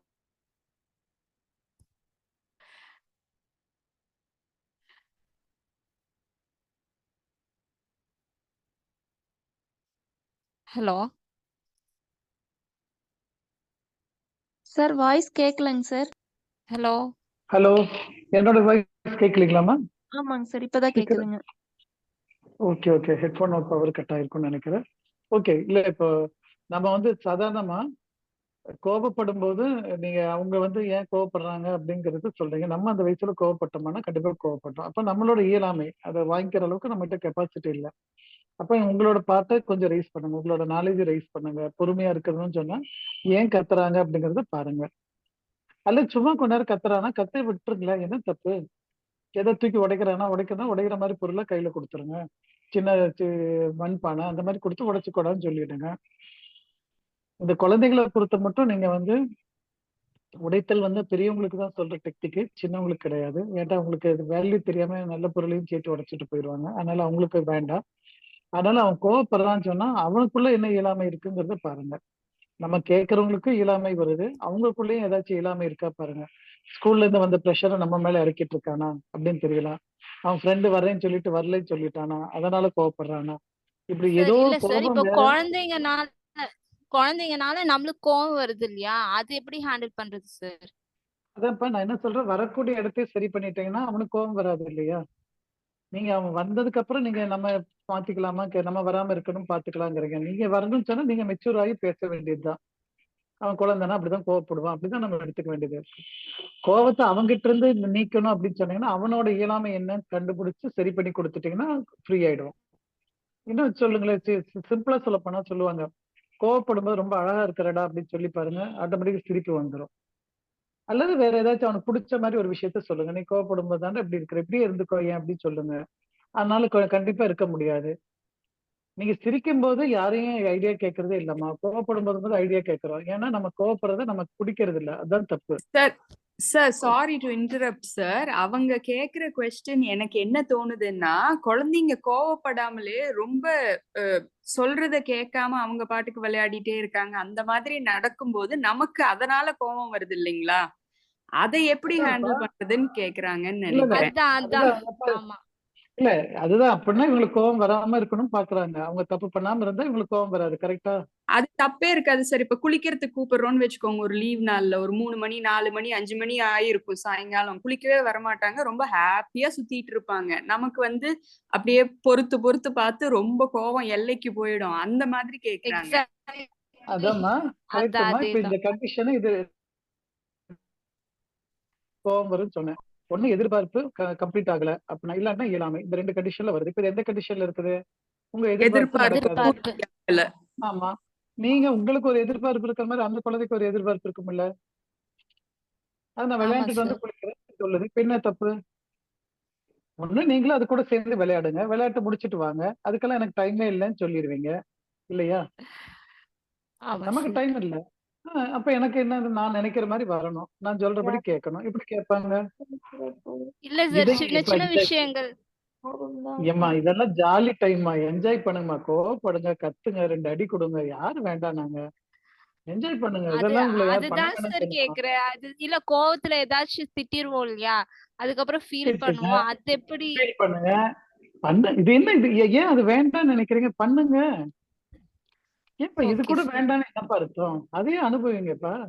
சிரிக்கிறத மட்டும் எல்லாரும் கேக்குறீங்க, கோவப்படுறது தப்பான விஷயம் நான் சொல்லவே இல்லையே. கோவப்படுங்க, எவ்வளவு நேரம் கோவப்பட முடியுமோ பண்ணிட்டு விட்டுருங்களேன். அதை தூக்கிட்டு ஒவ்வொரு தடவையும் சொல்லிட்டு காமிக்காதீங்க. அந்த நேரத்தோட முடிச்சுக்கோங்க. ஓகே சரியா? Thank you okay. சார். எல்லாத்துக்கும் கோபம் வரதான் செய்யுமா? கோபம் வரணும். மனுஷனா இருந்தா கோபம் வரதான் செய்யும். சரிங்களா? அந்த கோபத்தை எப்படி பிரசன்ட் பண்றீங்கங்கிறத பொறுத்துதான் இருக்கு. எவ்வளவு நேரம் வச்சுட்டு இருக்கிறீங்கிறது தான் முக்கியம்.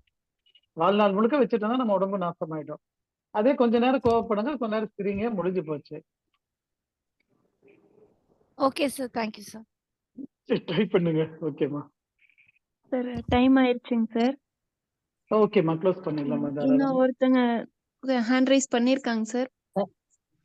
கொடுங்க பாப்போம். சார் வணக்கம் சார். வணக்கம், சொல்லுங்கம்மா. சார் இந்த ஆட்டோ இம்யூன் டிசார்டர்ஸ் பத்தி ஒரு கிளாஸ் போடுங்க சார். Auto immunity disorder. சரிம்மா, ட்ரை பண்ணுங்க.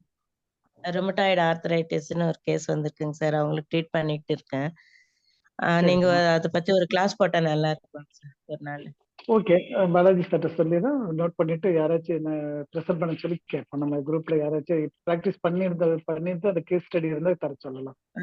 கேஸ் ஸ்டடி அவங்க எக்ஸ்பீரியன்ஸ் இருந்தா இப்ப எங்களுக்கு அது ஆமா. யூஸ் ஆகும் தானே சார்? கண்டிப்பா கண்டிப்பா கொடுங்க. அப்படி கொஸ்டின் கொடுங்க, நாங்க அது டைம் பார்த்துட்டு யாரு ரெடி பண்ணியிருக்கிறாங்கன்னு பார்த்துட்டு அவங்கள்ட்ட இருந்து ப்ரெசென்ட் பண்ணி வாங்கிக்கலாம். அதுக்கு ஓகேம்மா. எந்தெந்த இது மேல கொடுக்கணும் சார்? ஆட்டோ எந்தெந்த ருமட்டாய்டு ஆர்த்தரைட்டிஸ் இருக்குங்க சார். ஜாயிண்ட் பெயின்ஸ்னா லிவர்ல ட்ரீட்மெண்ட் கொடுத்துட்டு இருக்கேன் நானு. கையிலேயே கால் அவங்க கை விரல் ஜாயிண்ட்ஸ் பெயின் இருக்கு, நீ அப்படின்னா பெயின். ஃபயரையும் காற்றையும் சரி பண்ண ட்ரை பண்ணுங்க. ஃபயர் காற்று ஓகே சார். ரெண்டையும் பார்த்துக்கோங்கப்பா.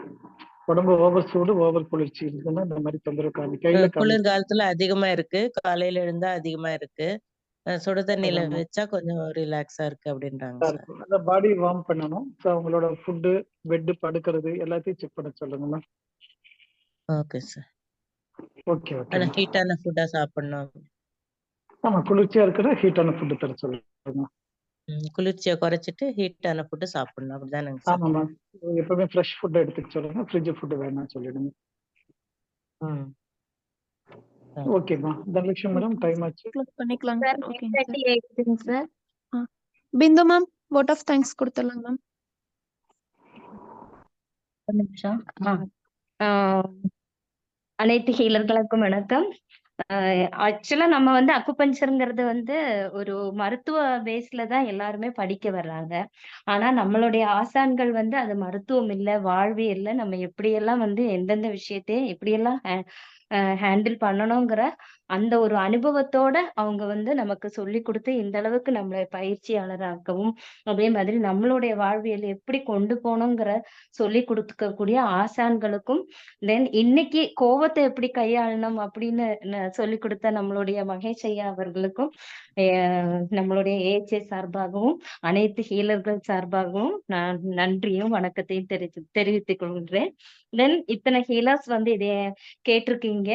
அது நம்ம வந்து இன்னும் மேலும் மேலும் அதை பிராக்டிஸ் பண்ணவும், நம்மளோட வாழ்க்கையில கடைபிடிச்சு நம்ம மற்றவங்களுக்கும் ஷேர் பண்ணி நம்மளோட சமூகத்துக்கும் நம்மளுடைய பணியை ஆற்றணும் அப்படிங்கிறது வந்து எகெயின் உங்ககிட்ட கேட்டுக்கொள்கிறேன். மீண்டும் அடுத்த வாரம் சந்திப்போம். இந்த ப்ரோக்ராமுக்கு உறுதுணையா இருந்த ஹெல்ப் பண்ணி இருக்கக்கூடிய அனைத்து ஹீலர்களுக்கும் நம்மளுடைய ஏஹெச்ஏ சார்பாக நன்றி தெரிவித்துக் கொள்கிறேன். நன்றி, வணக்கம்.